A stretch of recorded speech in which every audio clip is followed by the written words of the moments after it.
This past Saturday, Florida State fell to Georgia Tech 16-13 at Doak Campbell Stadium.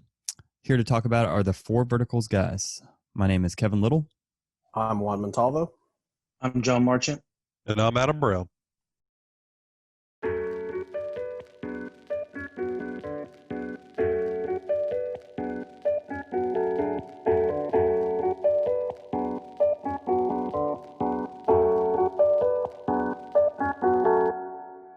So we're going to start off by giving props to John, who guessed the first touchdown correctly. Yay, John!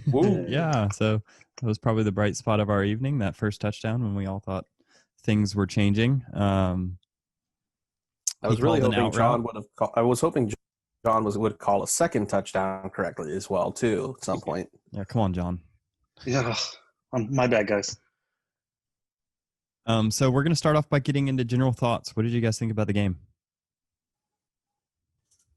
I'll go ahead first. It's interesting we're talking about the initial drive there, but something Juan and I talk about a lot in the Slack was the games are going on is scripted drives, and scripted drive that couldn't have gone any more perfect to start the game. You go down the field, punch one in, you come back out, and you're still probably on your script there in that second drive, and you're moving the ball, and then things kind of fizzle out at the end. I thought it was a lot of the same of what we've seen the last couple of years, unfortunately, or maybe I should say sadly. There was a lot of missed assignments. There was a lot of deer in headlight looks from guys as the game was going along.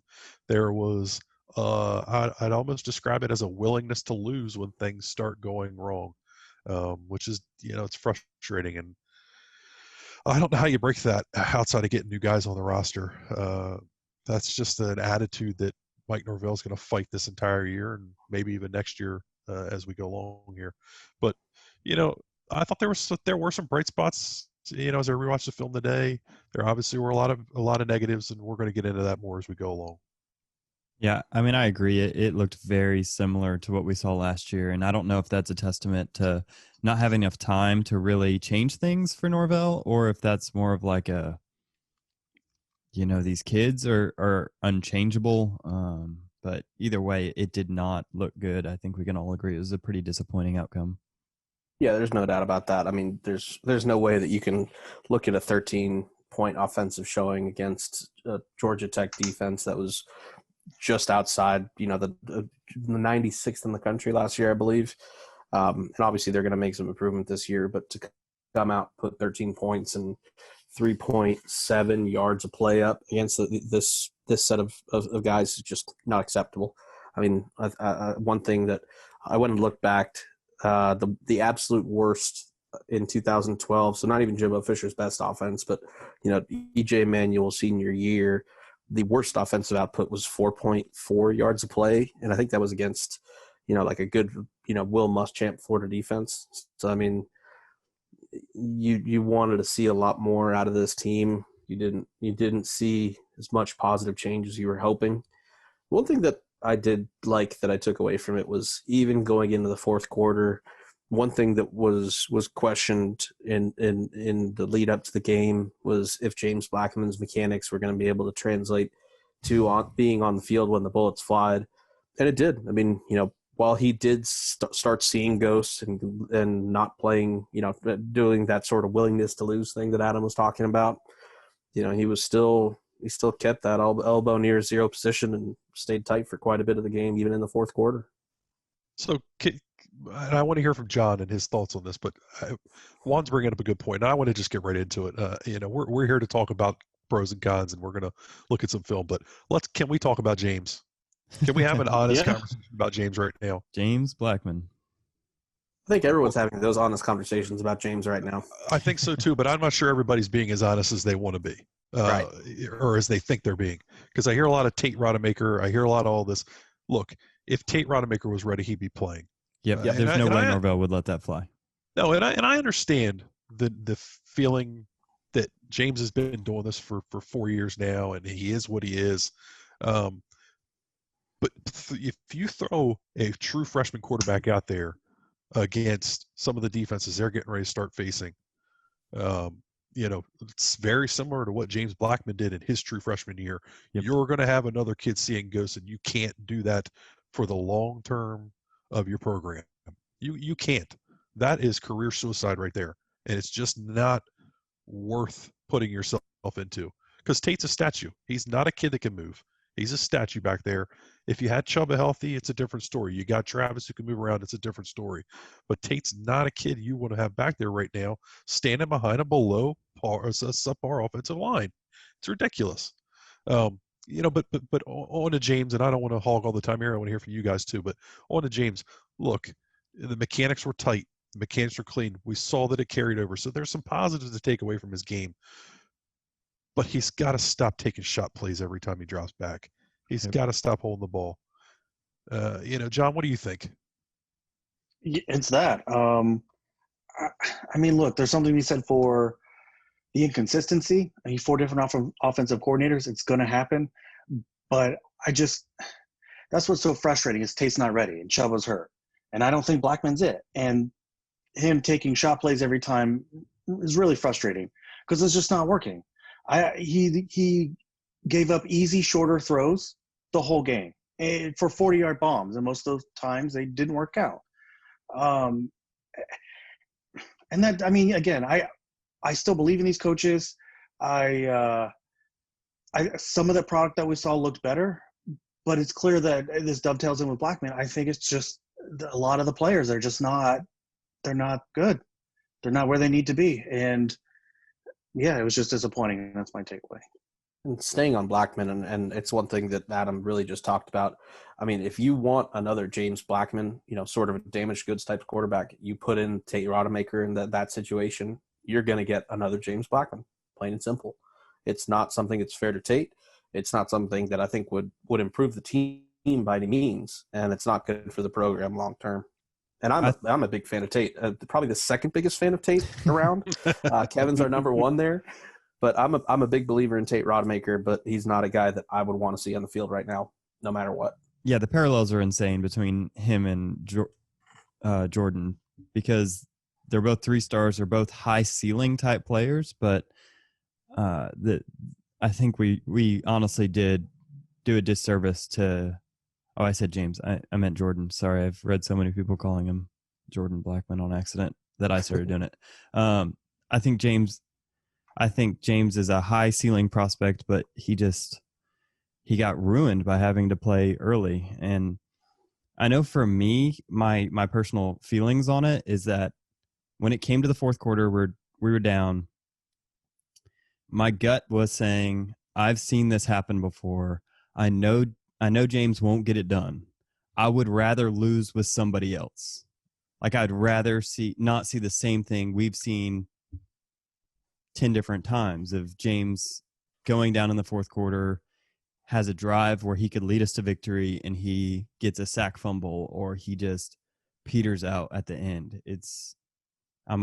I'm personally getting tired of seeing him look like a really solid quarterback in the first quarter and then come fourth quarter, just bomb.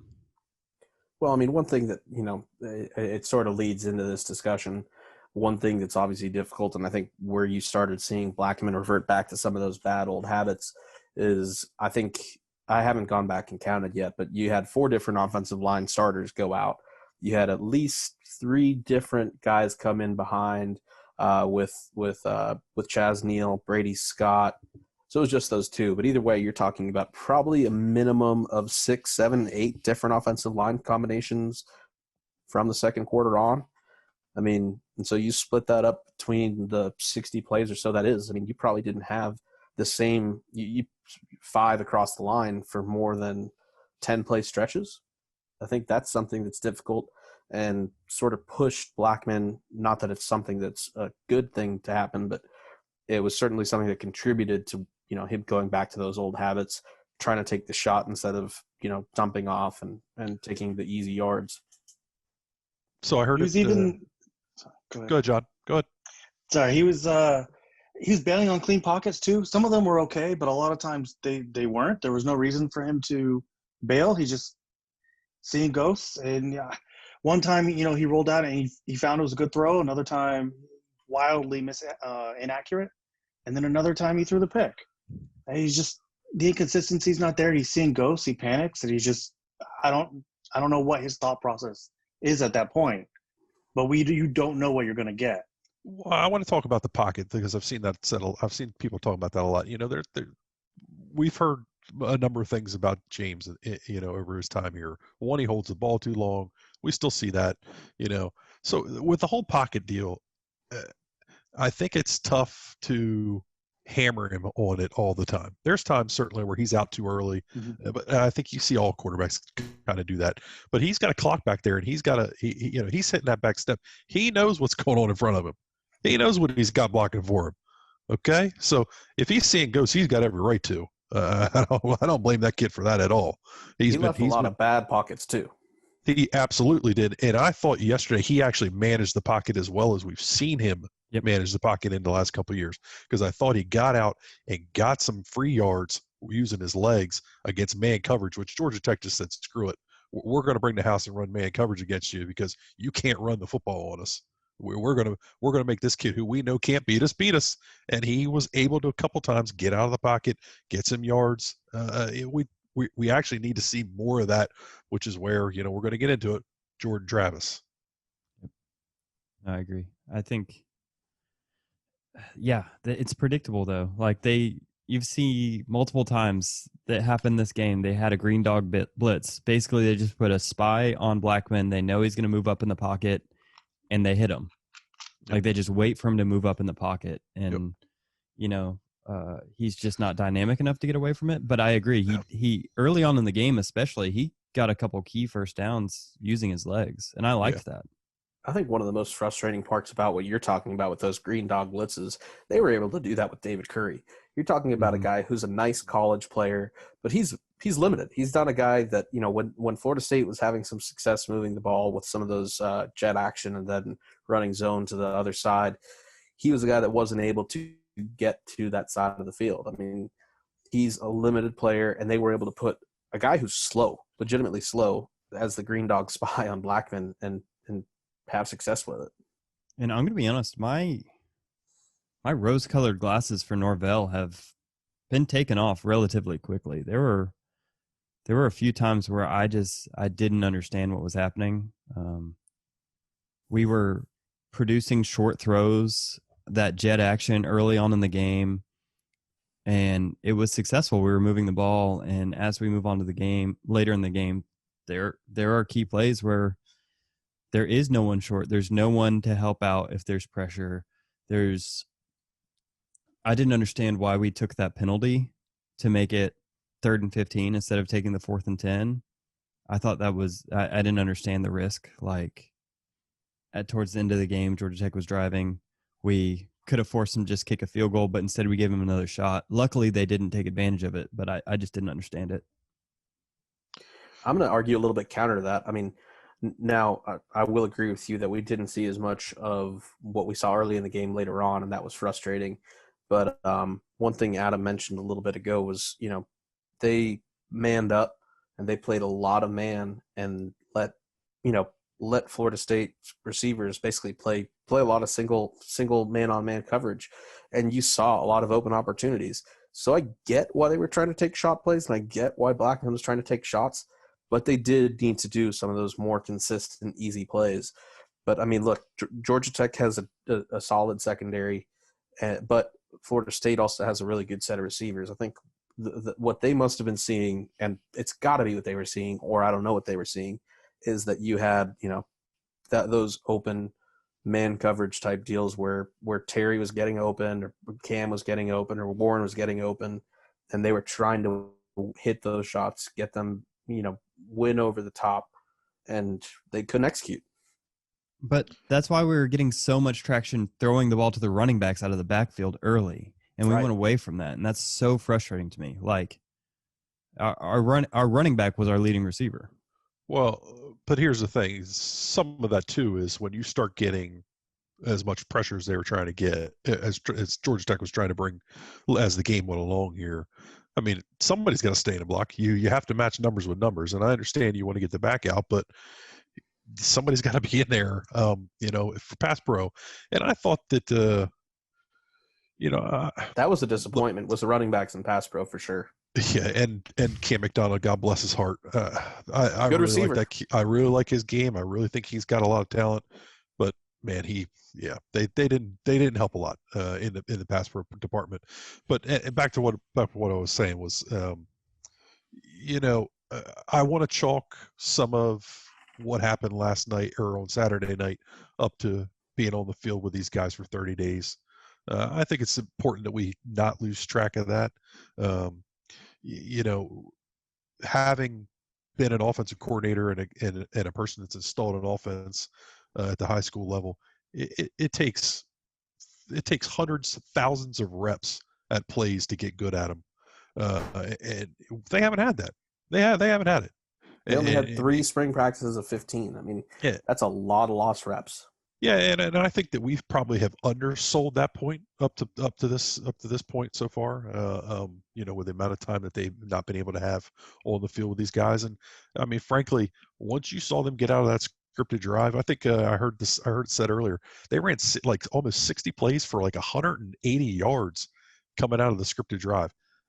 It showed that they haven't had time on the field. So Mike Norvell said something important after the game. He was talking about the passing game, and he was talking about it. There were times where everybody was out of sync. Receivers were out of position. Quarterback's eyes weren't in the right place. I think it's important that we see this picture as a whole, that guys don't necessarily know where the heck they're supposed to be yet. And they're going to have time to continue to learn those things. And I'm willing to give Mike a pass right now and kind of see. Yeah, I'm not saying fire him. I know that. But there are people out there saying that. So that's why we're having this conversation, because there are people saying fire Mike Norvell, which is asinine. But let's just give him some time. Let's give him some time to get his system put in there. This is year -1. I mean, it really is. I mean, most you hear a lot of talk about year 0 on first-year head coaches. I said it earlier, but three spring practices out of 15, you lose 80% of your spring reps, which is when the main bulk of your install work is going to be. So they had to try to shift everything into fall camp. And on top of that, you're trying to do. I mean, let's be honest. Summer 7-on-7 is practice and install, and they weren't able to get much of that sort of stuff in.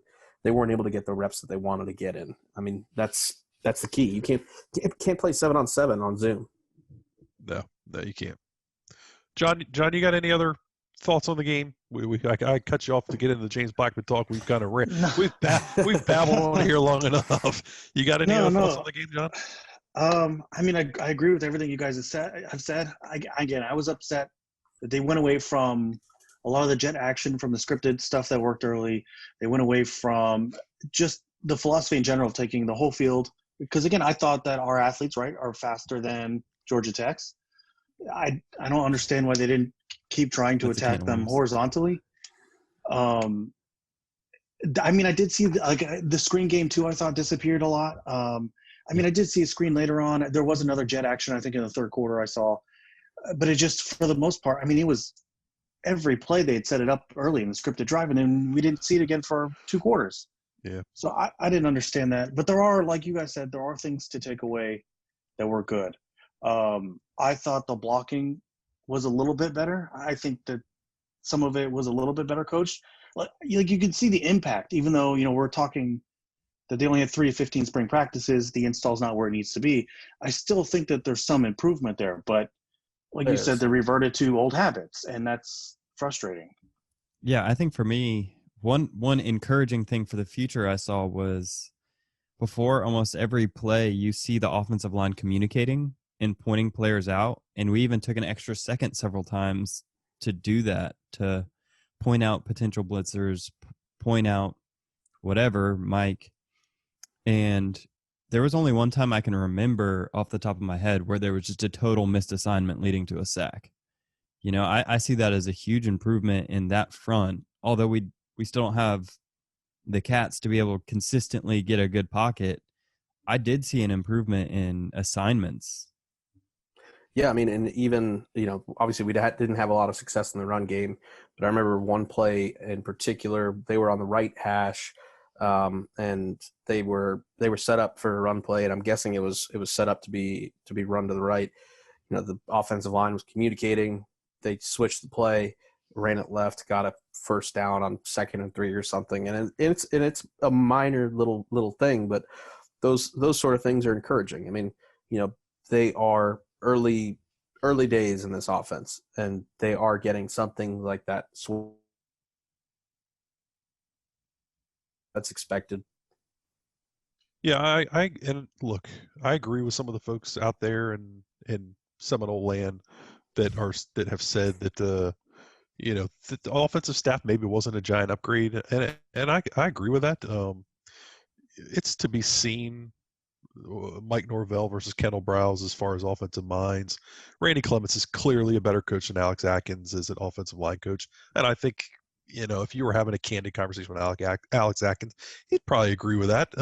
But I think he's probably the best up and coming offensive line coach in college football. That's not a knock to him by any stretch of by any stretch of the imagination. But this is going to take time. This is not a overnight thing. This is the fourth offense for some of these guys, and the fourth set of habits that they're having to change, and the fourth set of verbiage. This is going to take some time. I liked the guys were in the right position a lot of the times last night. I liked that there seemed to be constant communication, like Kevin talked about. I thought that was really promising. We'll see if they can get it to come together, though. I don't know.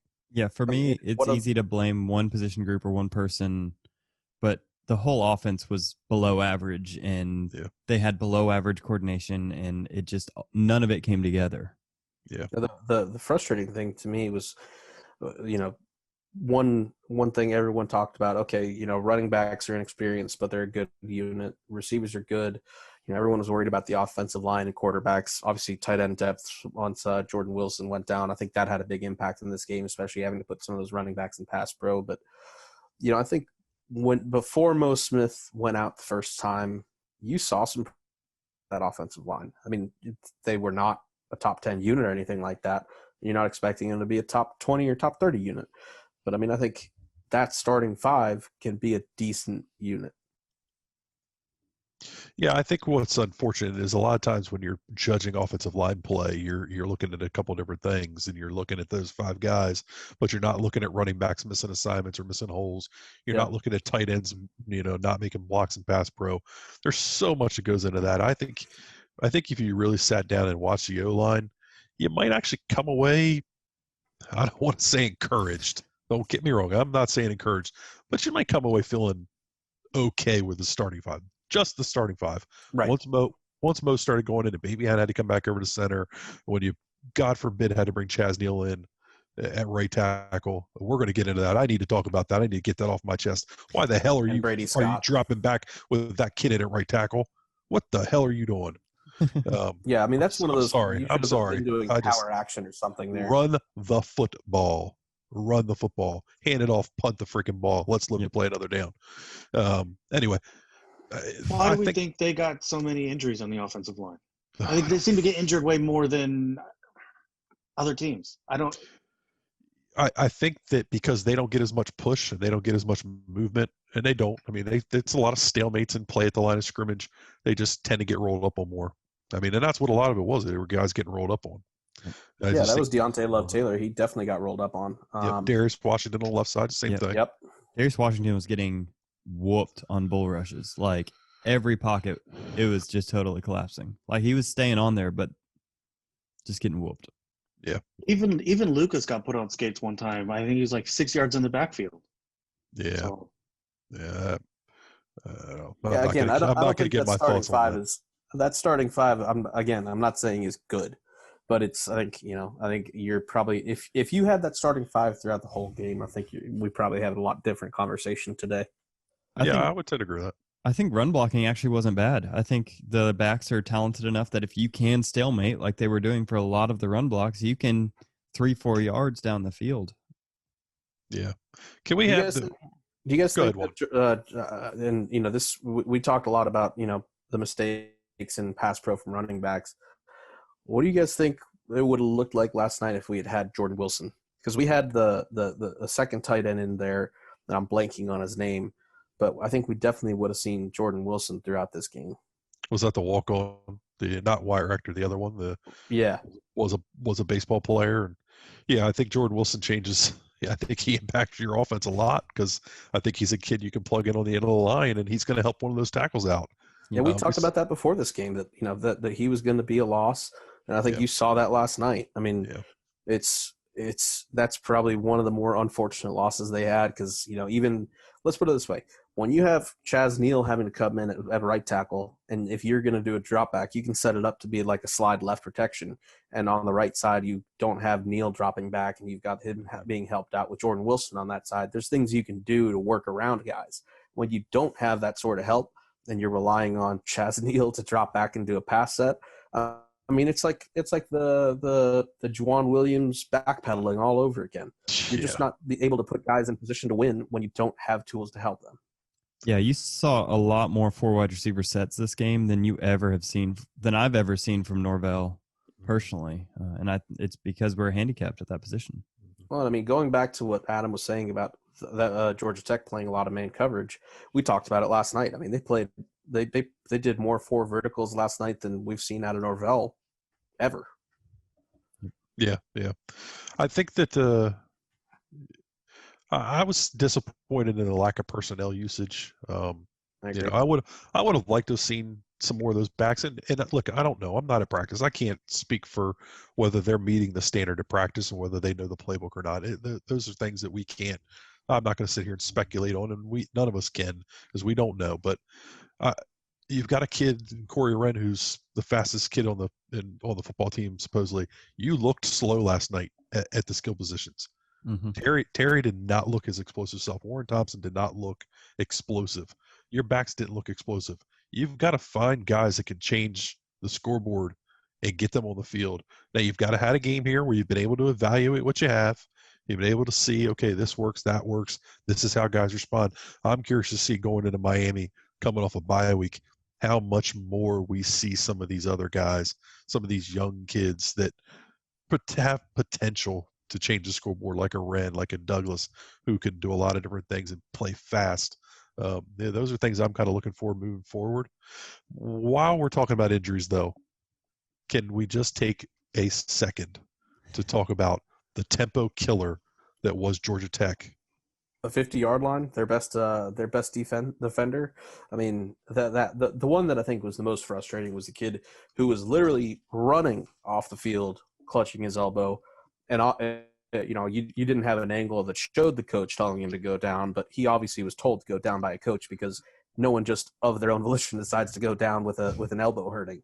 I mean, it was ludicrous. And look, that sort of gamesmanship is to be expected, especially against a team like Florida State that a lot of other coaches, they know that they can be a mentally fragile team, and when there's blood in the water, anything you can do to disrupt them. I mean, you saw that with Marvin Wilson. They tried to pull his, they tried to provoke Florida State's guys and try to get them out of the game mentally, and it worked. Yeah.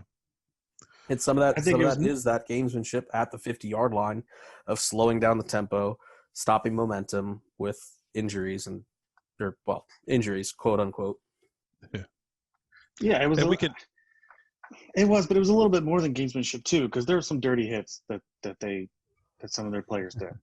Yeah, I mean the Kendo hit. Adam thinks a lot more of it than I do. I think that the kid was. After seeing the second replay of the angle that's more straight on Kendo's knee, I think the kid really just screwed up a cut block. I don't think it was as intentionally violent as a lot of folks thought it was. I think Adam's going to disagree with me pretty. Because it's not a legal block. It's not a freaking legal block. Of course, I agree. It's not a legal block at all.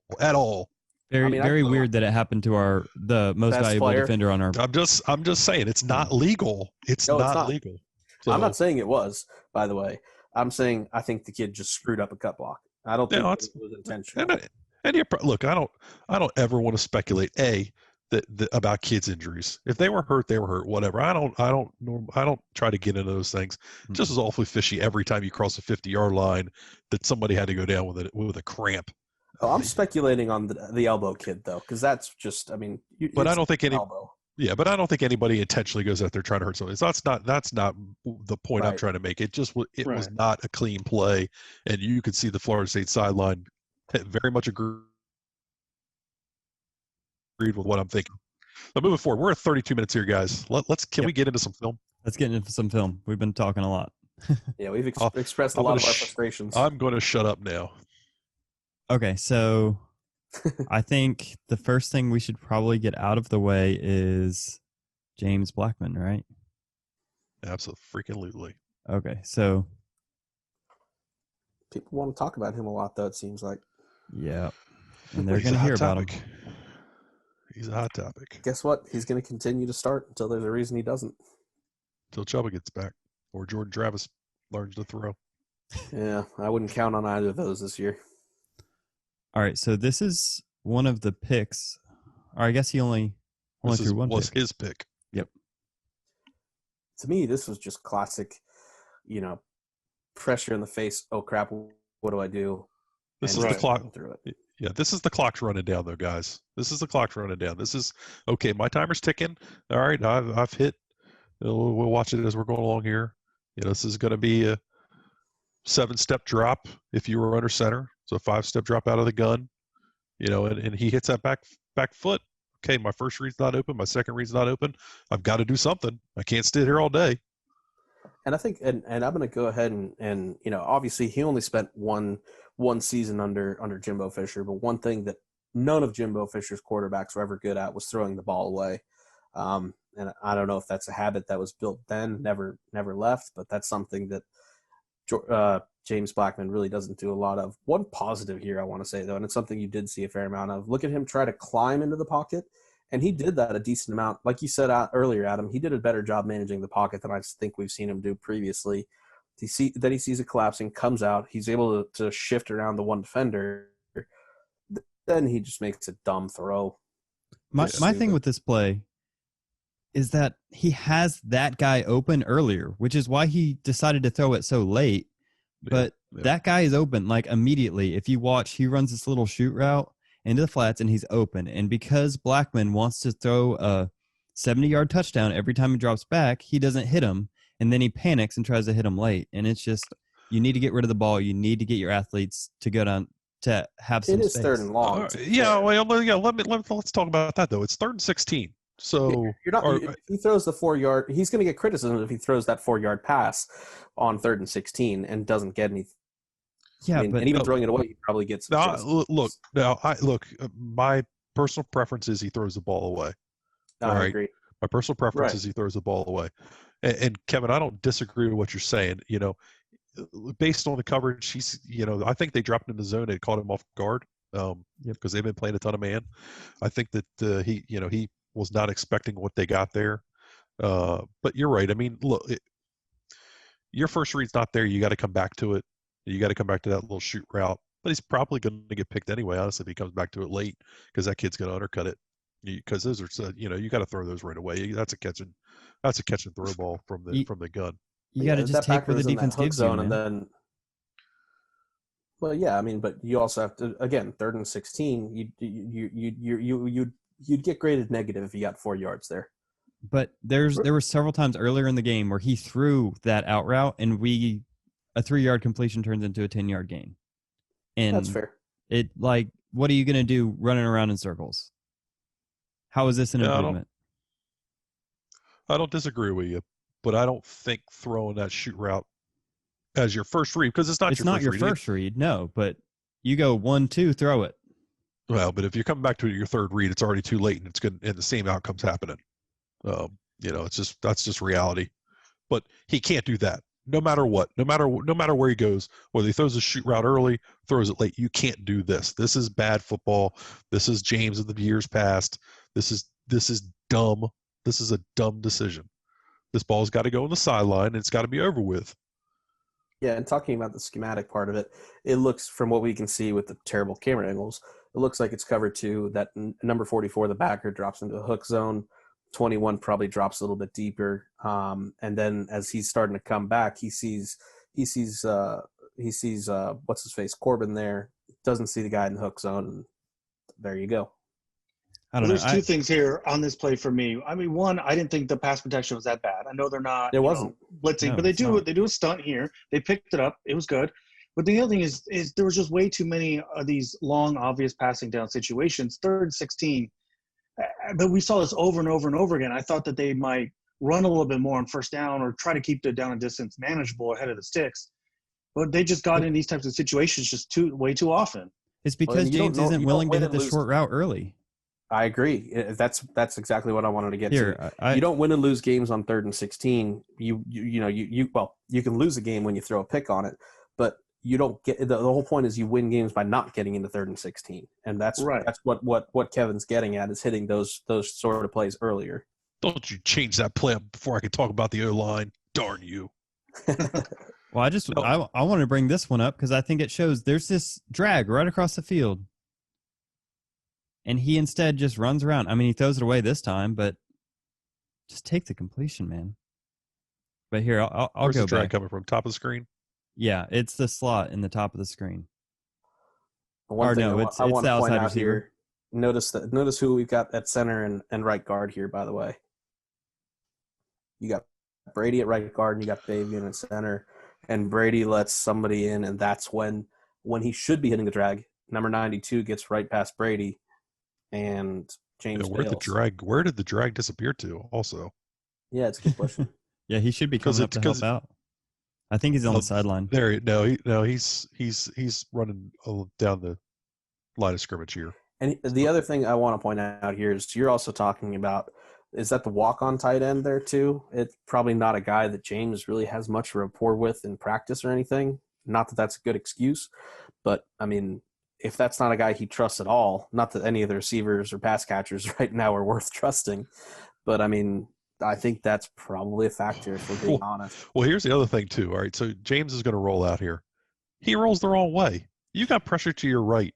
You boot off of that thing and get out to the left. I don't know what this sprint to the sideline. Maybe that's what Norvell and Dillingham teach. Maybe that's what they like. Just stay to your arm, your throwing arm side. But I mean, in my opinion, he should be booting out of this and going to the left, not to the right. That's some of the quarterback mechanics I've taught in the past.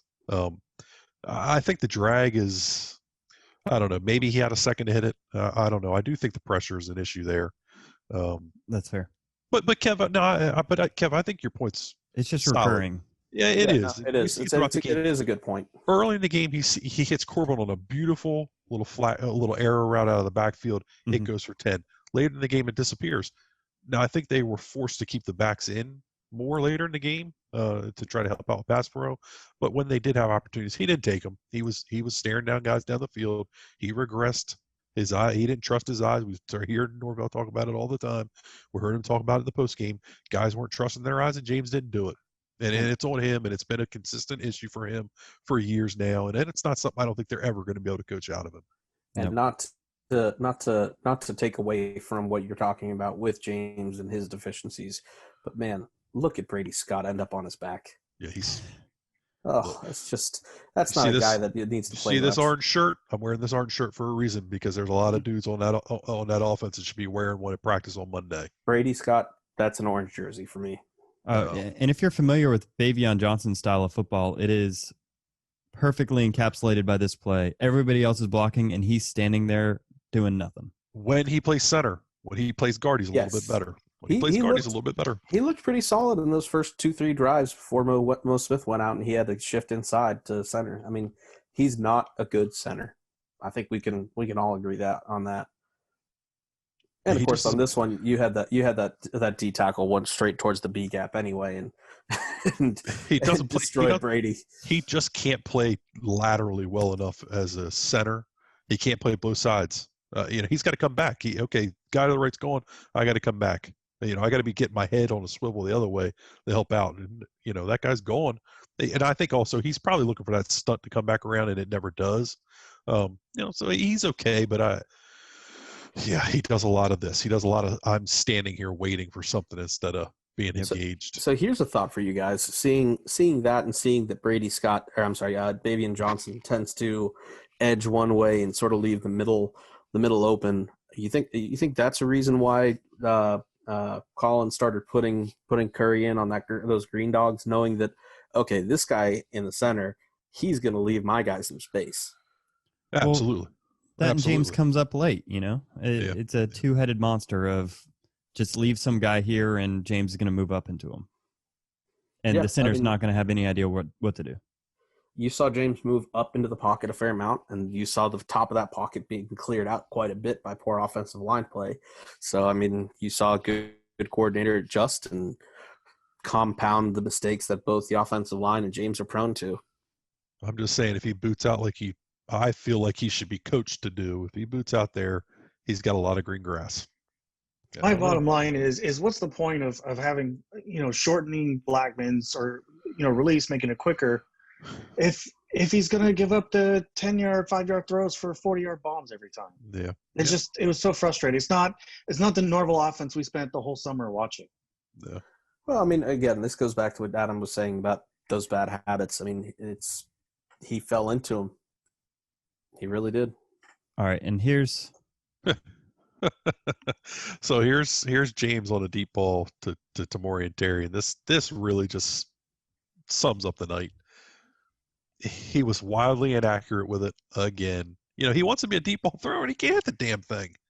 Yep. But he threw the correct shoulder on this. I mean, it wasn't accurate. Absolutely. Not all these deep balls were his fault. Sorry, my hands on the camera there. I remember watching this particular play live.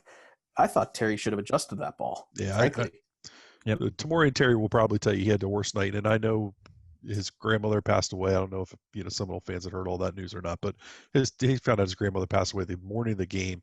He's playing with a very heavy heart, I'm sure. Yeah, even definitely R.I.P. Grandma or whatever. Yeah, I mean, thoughts are with that young man for stepping up and playing in a game. But you step on the field, you gotta bring it. And he probably had his worst performance as a Seminole, and he probably would tell you that. This is a ball I thought they had to make it. I thought they had 3 or 4 of these shots as the game went on, where either James overthrew it, and a couple of those were to Pokey, or Terry just flat out missed them. And I mean, that is a game-changing play. That's 14-0. That's game over. Georgia Tech was quitting. They were ready to be done. That's a 14-0 ball game. Yeah, and Terry, and again, like you said, Terry, thoughts with him and his family. He's looking over the wrong shoulder here. I mean, he knows he's got leverage on the outside there. I mean, he's got to track the ball a little bit better. I mean, James could have thrown a better ball, obviously, but that goes on both of them. And we were talking earlier about bad pass pro. Thank you, Kev. Thank you. I was just getting ready to ask you. Watch Corbin. Ask you about it. Watch the running back right here. He was great in the receiving game, but pass protection, not so much. He drops his head. He drops his head and leans into it. I guarantee David Johnson's not teaching that. Guarantee it. That man was sick in film study today. I promise you. Yeah, I mean, and if you were to put out grades on this, I mean, I think Terry and Corbin are getting pretty bad grades on this play. Not that Blackman's getting marking 100% on this one, but neither Corbin nor Terry are getting a good grade here. Right, Reed, you get a matchup with your best offensive player against a safety. I mean, you got to win. You got to win. You got to make that play. Yep. Those are the plays that win you football games. There's a lot of examples like that throughout the game. I mean, those are the difference. Now, I do want to talk about one thing here. The number of protections that I saw them use last night was intriguing to me. I thought that they were very diverse in their protections with big on big or slide schemes. We didn't see a lot of this with bringing guys back into the backfield to pass pro in years past. I did like what I saw out of this. We just need to execute it better. Yep. I think that's really the overarching message we're probably going to have of the night on offense. I mean, execution, because they certainly schemed guys open. You saw obviously had some regression to bad habits, but plays were there. I wanted to talk about this play real quick.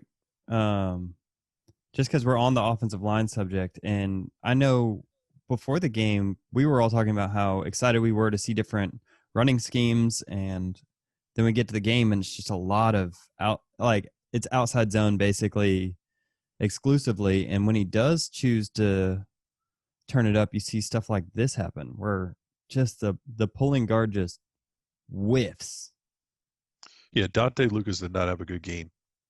And I think I saw the PFF grade today. He was one of our worst graded linemen with the PFF. Not that the PFF is the end all be all with the offensive line grades, but it does paint a picture, does tell a story. And this is just a whiff. And we saw a lot of this as the game was going on. When they To me, pulled, Dante's not a guy that you want to pull a lot, though. I mean, he's not one of your better pullers. He wasn't last year.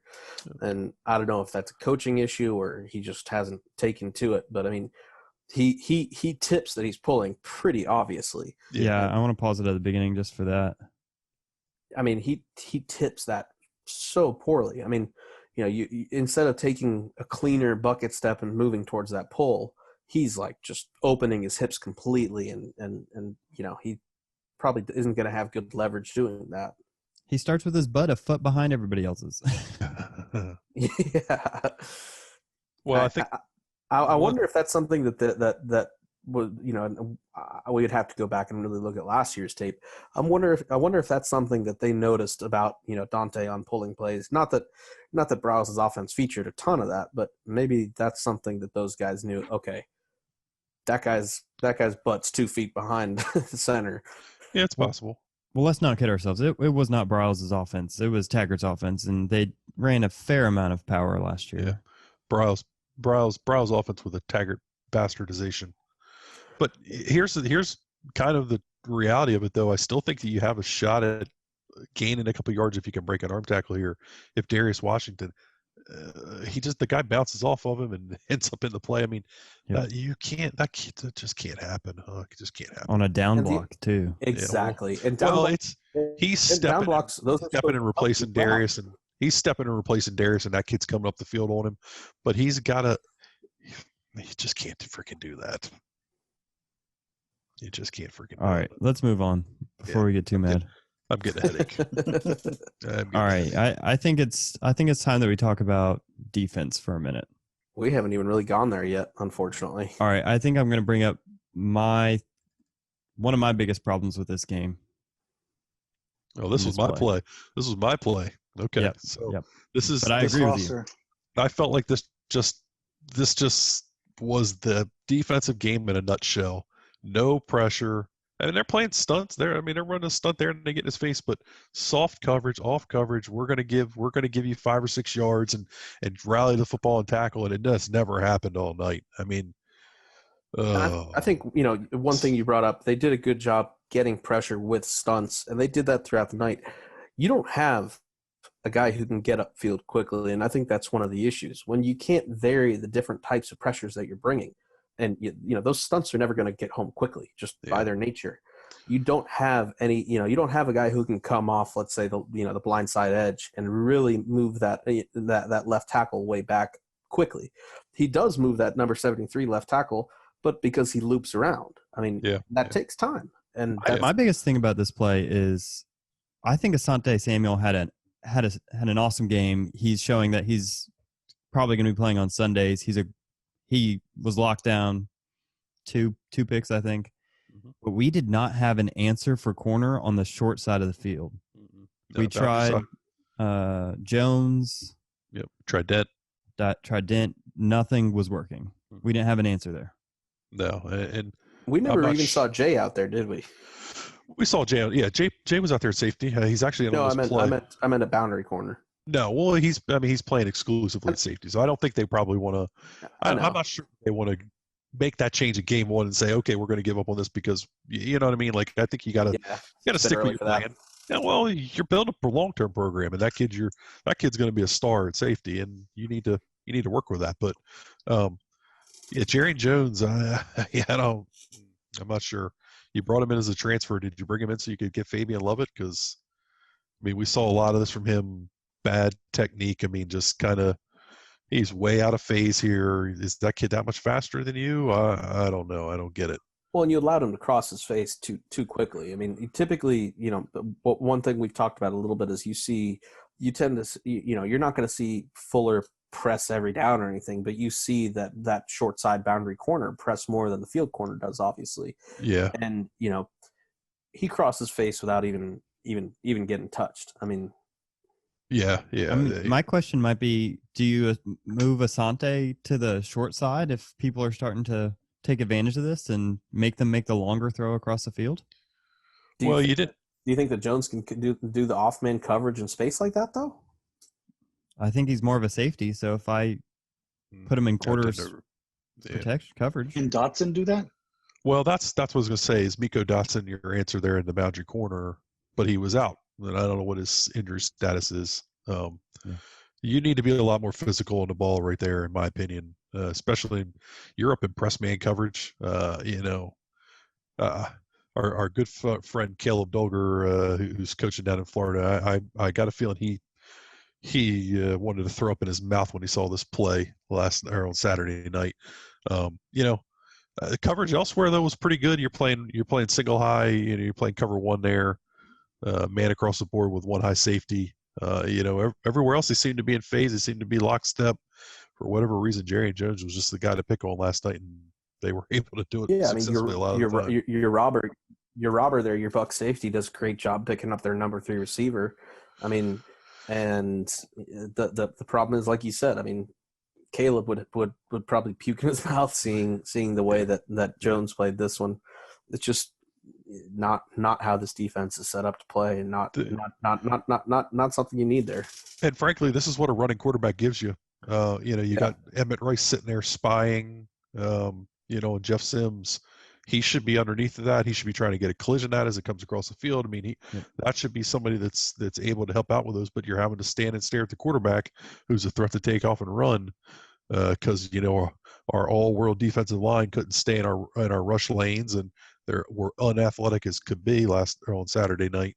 So they're able to hit a play because of the kick and run, and Jones couldn't cover him. All right, talking about scrambling quarterback, I think we should move on to the next play. Before we move on from that play, the one thing I wanted to note is, you had that was basically, you had all 3 of those trips guys running clear outs basically. That play is almost designed to take out Jones. They knew that guy was going to be a weakness coming across like that. So I mean, it's just they were taking advantage of that spot all night. You have to give Georgia Tech credit for their game plan. A lot of did a nice easy job. reads and throws for Sims. Yeah, it's frustrating, but they did a very nice job. Yeah. All right, so Ugh. people were saying, why aren't we spying Sims? And the problem is that we were. Poorly. Right. This one was Dix, I believe. Yeah. Here's Dix, and look, I think Dix is going to be a good player, but he's not winning in a phone booth. He's just not. I also saw Janarius Robinson spying. Same result. Yeah, they were their three big down defensive linemen, and then had Robinson running around spying, dropping some. I know that's been getting hammered on the message boards and whatnot. Do we have the play where he was in coverage at Fox? No, we do not. We don't. Okay. I mean, I want to say about that one that the Fox isn't. I mean, they're going to have some coverage responsibilities. Yeah, that crap's going to happen. I don't put that play on Robinson. He's out there way out in space. You can't really expect him to. I don't think you put that on anybody. That's a football play. It happens in games. And it was a well-designed play by the offense too. They knew the coverage and they attacked it specifically. Yeah. Defensive ends in coverage is a common complaint from fans. Usually it comes when you have some sort of zone pressure that doesn't get home. Yeah. I think on that particular play they were dropping 8, but regardless, the point is you're going to have a defensive end coverage at times. I mean, and usually the point is not for him to be in coverage. The point is to come at different angles with pressure and try to get pressure and get home. And eventually, you're not going to win every play. I think my deal with this play is that Dix he stands behind the lineman as if Sims is going to scramble through a congested area instead of finding the hole. Like what is? Yeah, it's not poor filling the hole well. Yeah, he really aligns poorly for a spy technique there. I mean, he's not trying to come downhill. He's sort of on his heels, and like you said, he's not in the right spot. He's a true freshman. Yeah, I mean, he's like you said, he's a kid who's going to be good down the road. You can see him processing this information and not trusting what he's seeing. He's seeing, okay, there's an escape to the right here, his left, Sims is right. Outside of Big Marv, he thinks he's going to go that way. He He's just gets damned if he drawn did. up. Yeah, he just gets sucked up as the plays goes on there. He's got to be more disciplined, keeping that depth that he can change direction. I chalk it up. I just chalk he's a it up to kid a who's freshman. yeah, I agree. I mean, he's a kid who's athletic, but you can't expect him to be able to shift his hips and turn that quickly. I mean, it's a true freshman that didn't process it properly. I do think the future's bright for that young man. I really do. But I agree with Kev. You know, there was a play in the first quarter where Woodby was coming down. It was Sim's first long run.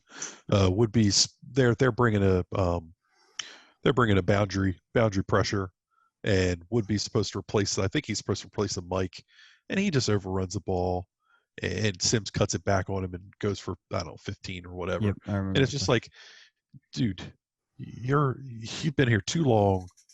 You know angles. You can't be doing that. And some of it's your first game against different talent, and you're running against a quarterback that frankly Sims has got running ability.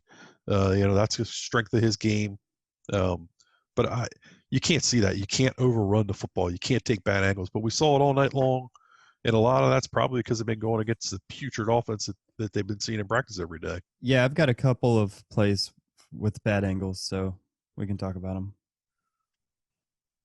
This one's not too terrible. Boy, did they pick on the linebackers, though. Yeah, they did. And I would have done the same thing. We talked about that watched last game. Yeah, I mean that was always going to be the game plan. Is okay. Are they going to try to throw to the backs to try to get matchup advantages against linebackers? And they found multiple ways to get advantages against these guys. That's a position group that hadn't been coached in years, and I think the world of Chris Marvin. I think he's doing as best he can with that group. They just got a long way to go. They got a lot. They got to just keep soaking up the coaching. They're a young group, a lot of potential. I thought Leonard Warner really played well last night, or Saturday night. Sorry, I keep saying last night. I thought Leonard Warner really did well.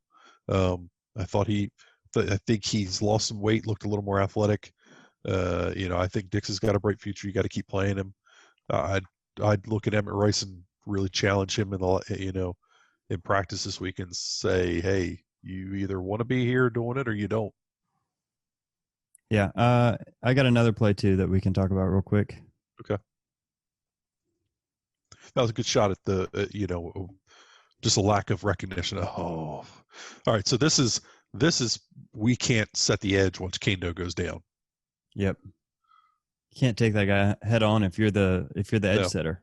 Yeah, that's Deloach. He started. I'm not sure why. Gainer looked way better all night long. And I think Deloach is another kid that's got a bright future. He's this is his first real game reps. I think you got to keep getting him out there. But you're right. You got to keep your outside arm free, and he just doesn't do it. And you see Dix coming up hard, and I think he's just used to playing against guys much slower than him, and he's just not ready for this. Yeah, and he, frankly, he's trusting. Well, he's not. He's trusting Deloach to do his job, and he's in his gap, and then Deloach just doesn't do his job. That's true. And it puts Dix in a bad spot because he takes a bad angle. Who's playing Fox here at this point in the game? Look at him freaking Trigger, though. Look at that kid Trigger. Are you? I believe it's Robinson on the other side of the field. Yeah. So who's at field side end on this one? Is it McClendon? No. Yes. Oh, is it? No, McClendon is 50. Yeah, McClendon's 55. Yeah, it's McClendon. Yeah. Okay. But whoever that outside linebacker is should probably also be helping with the. Well, Deloach has got to. That's the one we're talking. He's got to against that fullback. He's got to have his outside arm free. So here's the question: way too easy. Do we think that we've got we have a little bit better look here if Janarius Robinson's on the field side rather than having to play Fox a little bit? Yeah, probably. Yeah, I think that really shows the impact of when Kendo goes down. I mean, he was obviously an extremely important player for this game for this team, and this is just another good example of that. Where's that kid from Louisville? What is he doing? Jared Jackson. He's a D tackle. Oh, okay. I thought he was an for some reason. He's a D tackle, and he was inactive. Gotcha. The other thing is, where's the safety? I mean, you got to get off the blocks. You don't see him. No, yeah. The secondary run support was not good. Yeah, they were stuck. They were running a few guys all night. Yeah, like you said, you got to get that outside arm free. I mean, that's just playing with poor leverage. Yeah, I mean, this is on Deloach and McClendon, really. I mean, they've got to do a better job. All right, so I think that is all of the clips that we have. And we could have included a whole lot more clips, but Mm-hmm. I mean, for the sake of time, we're at an hour right now. It's just a lot there's of something a lot I of the want to same. say. If I could rewrite my defensive observations, I would, because I criticized the game plan from Adam Fuller. Kind of thinking about it a little bit more. Playing the zone. I mean, I get it. It worked. Asante Samuel got 2 picks right off of it. You're playing a true freshman kid, his first ever college game. It makes sense. I get why they do that. But a lot of these issues that we looked at here, the bad angles, the bad tackling in space, just a lot of the little things, the details, it wasn't there. So I think I want to change what I said. I don't think it was the game plan so much as it's just some of the kids aren't ready. Some of them are undeveloped. And some of them just, they didn't make plays. So, yep. And even some of the parts where you can say, okay, maybe, there was a lot of folks who said, okay, maybe we should have played more man.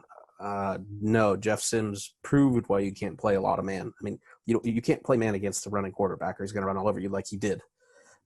Yeah. To me, it did feel like the whole game was frustrating because he was just getting easy completions. It almost felt like they had prepared for James Graham, the Georgia Tech quarterback who had no short ball accuracy, and weren't prepared for Sims, who was the opposite. He could throw it 10 yards perfectly fine, but if he had to throw it 30, it's going to duck. And so to me, it felt like they were prepared for a quarterback that could not throw the short ball. And that's why the man was a little bit softer. And I don't think we had the person at the boundary corner to play type man. And we saw that with Jarrian Jones in that one clip. Yeah, I do think that Sims is a pretty bad matchup for this defense in game 1. I mean, like you said, this is a guy who was able to throw a lot of these short completions and obviously run the ball extremely well, which puts pressure on the weakest part of the defense, the linebackers. I mean, had we played James Graham, probably would have been a little bit different story. Probably could have been a little bit more aggressive, played more man. But like you said, I mean, that's just not how it went. Yeah, I think the passive nature, I don't think it was the wrong plan. You got the 2 picks. You were able to lean on your special teams, which is something that we haven't even talked about, which was a major improvement Saturday night. Mm-hmm. They were an upgrade. That was a group that was an upgrade at every segment of the special team. But I thought that playing to your defensive strength and playing to them getting stops and making GT go the length of the field to score was smart. I think that what they ended up finding out was, okay, our D-line's been going against a bad offensive line and doing well. You lost Kando. You don't have an answer at boundary cornerback, and that hurts you. Your linebackers aren't necessarily ready yet. I just think they didn't. I don't think they knew what the hell they had on this team, honestly. I mean, across the board, they haven't been able to evaluate any of these guys in an actual game setting. They've had. Did you want to talk, Kev? Sorry, I saw you had you flash finished. fingers there. Okay, so they had the you've had one scrimmage, another one that Norvell flat out said the offense was putrid in. You had a game situation thing. How do you know what you got? How did you know what you were going to run out there? You don't. So you got some tape now. You see what the heck you make your changes. You challenge these guys in the locker room. You try to keep going on the next play, and I think that we'll see some different stuff out. I don't think we'll see so much passive play out of Fuller's defense in the future. So I think we can start wrapping this up, and I think to end it, because we don't have a game this next week, we should maybe give one thing on offense and one thing on defense you feel like you would improve if you were Fuller and or Norvell. Okay. Let's just go the same way we announce ourselves. So let's go Kev, Juan, John, then me. If I'm Mike Norvell, I start putting in way more packages for Jordan Travis. I want to see more of that because I think he did add a dynamic nature. I think you still want to include James Blackman because you just need some sort of deep ball threat at some level. But I think I wouldn't be surprised if you see more of Jordan Travis moving forward. On defense, I think with the inclusion of Miko Dotson, you can be a lot more aggressive. I think you forced De'Aaron King in a couple weeks to throw the ball over your head more than we saw this week. So those are my two things. I think those are fair. I think on offense, the most important thing is making sure that your training staff stocks up on more trazodone to really try to help out the offensive line. No, but seriously, the thing I would like to see is a little bit more variation in the run blocking schemes, like we've talked about a lot. Going back to previous years of Norvell, and I get that not having the offensive line in the cohesive units throughout the game was an impact on that. Hence the trazodone comment. And I agree with you. I mean, Jordan Travis was one of the bright spots. They used Wildcat in short yardage situations, and that was able to help. I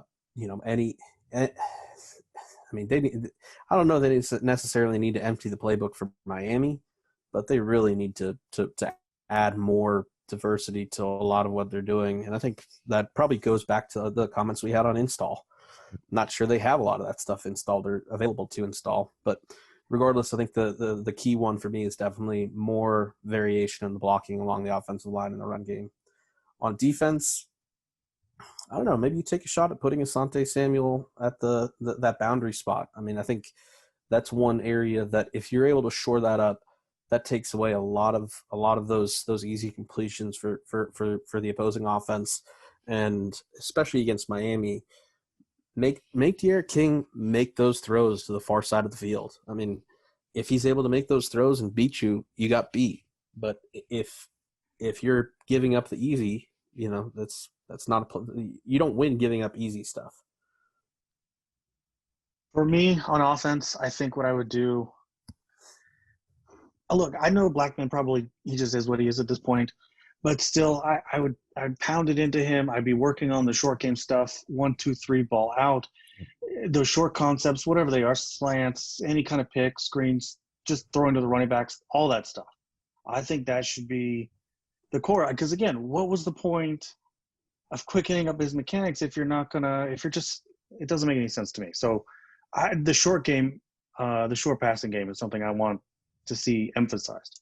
On defense, it's kind of like what Juan said. I mean, now you have game film. Put these guys, if you got to move people around, put them in the right spots, whether it's Gainer at Fox or moving Asante Samuel. Even in the safeties, if you got to find someone that's going to come up and run support, all that stuff. Just if you got to move guys around, move them around. I think now is the time to do it. I think, people are upset after the Georgia Tech game. I know the coaches can't be happy with it. I'm not saying that it's covered to do those kinds of things. I'm not saying a full youth revolution, but you got to do something. So, yeah, more speed on the field on defense. That would be nice. Still my thunder. All right, so for me offensively, I'm getting Travis J on the field on offense. I know it's going to sound like fandom here, and hey, we got to put the backup quarter. Travis J was the most explosive kid on the field last night. Travis J was the most explosive kid on the field last night. I think you've got to find a way to get that kid the ball some too. If he's playing a third of the game at safety, you're an idiot because he needs to be playing football. Yeah, and I know he's a young kid; he's a sophomore, but I'd be finding ways to get him the ball. I mean, he looked dynamic in the kick return game and the punt return game. He's got to touch the football for you because you just don't have you don't have scoreboard changing players on offense right now outside of Tamori and Terry, and I think Cam McDonald. And then other than that, I'm getting the other two running backs ready to go with Wren and Douglas. I'm spending a lot of time trying to get Douglas, Wren, Corbin, Webb. I'm utilizing Toafili. I'm utilizing a lot of my time to make sure those kids are ready to go because I think that I think that that's a group that you can contend or compete with, because they do so many different things, and I think you're going to have to be more diverse as the season goes on with your offense to find success. I don't think you can drop back with James and be successful. I don't think you, frankly, I don't think you can just put Jordan in there and try to run the offense with him and be successful. You're going to have to continue to build that jet package. You're going to have to continue to throw to the backside of the backfield, try to get them matched up. We saw way too much man coverage to not be running some of these running back choice routes and stuff like that. They're going to have to start doing that stuff because we're going to see more man coverage because teams are going to say you can't block us and we're just going to press you. Yep. And then defensively, yeah, I mean, I'm looking at I'm just watching the tape and seeing where are my personnel best fits. If Kando's out for a long time, I think you got to probably bring Gainer up and put Robinson to the field. I think Gainer's look, everybody's hyping up Big Marv, and look, he didn't have a great performance the other night. I think Gainer was your best player on defense, and I'm trying to find ways to get him around the ball more. I didn't like what I saw out of him when he was lined up on at inside backer. I'd like to see him on the line of scrimmage rushing the passer some and see if he can't make a difference because you need better four-man rush. But that's the biggest thing for me defensively is evaluating your personnel and getting them in the right spots. Yep. I had to take back my defensive one. I would probably go with Gainer at Fox. I mean, I think that's one that could make a significant difference, especially if Kando's out for any extended period. Yeah, and I wouldn't be opposed to seeing like dime sets if we have to, especially against De'Aaron King. Like I want to see like maybe Jaden Lars would be in the box spying a quarterback that's going to rip us apart if we have a slow linebacker spying him or defensive end. I do think Hobbs is probably back from Miami, which is going to help. Fingers crossed. I think that was a huge loss for our run game. Defense. No doubt. Well, I think this about wraps it up. We will see you a week from now to start talking about the Miami game.